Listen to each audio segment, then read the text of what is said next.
Hello, everyone. I'm John Fisher. It's the 9th of August, 2022, and I'm going to be reading today's Catch of the Day, which is titled Something About That Name.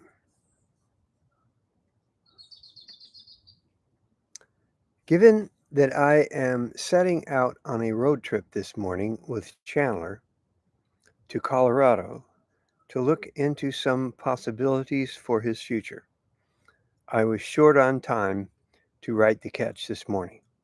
But I found this sketch from 7 years ago that seems appropriate for reprint today. I also look forward to writing you from various points on our journey, like tonight when we'll be in Seligman, a little town in Arizona that celebrates being along the original Route 66.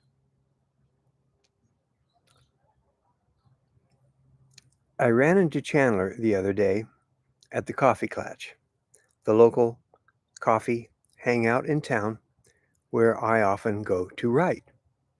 Only this wasn't our Chandler, it was another Chandler.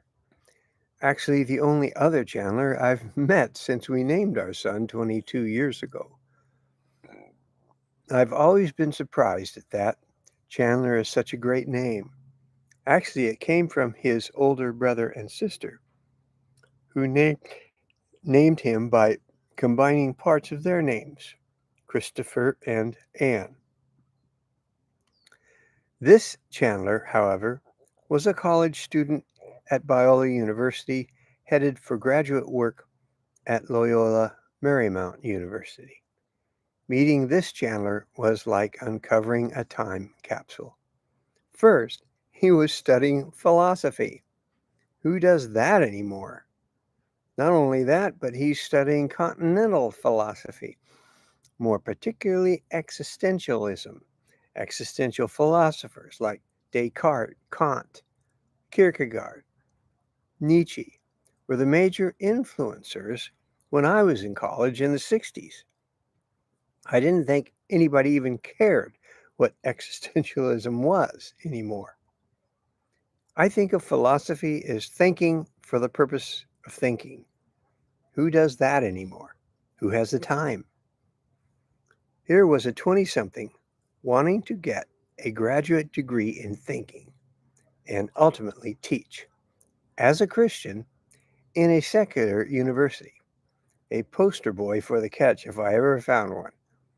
I practically got down on my knees in front of this guy, like the professor in my favorite Doonesbury cartoon, who, upon finding a student who was actually asking intelligent questions relevant to the topic he was teaching, knelt down in front of this kid's desk and said, "A response!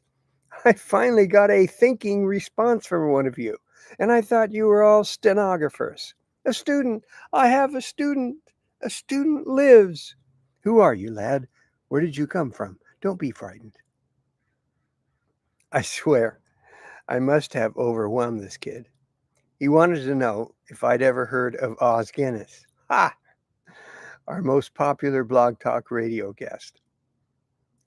I turned him on to Francis Schaeffer, told him the whole premise behind Escape from Reason in 5 minutes, and watched his eyes light up. I found my catch from a year and a half ago about the then new president of Loyola Marymount being a Presbyterian and how unusual that was at a Catholic university, and yet how in keeping with the Jesuit tradition he was, being open minded, celebrating truth wherever you find it, caring for the poor. I talked about the hippies of the 60s and early 70s and how so many were seeking existential reality and truth. Suddenly, I had new hope for the future. Could this guy be a trend? Are people wanting to think again?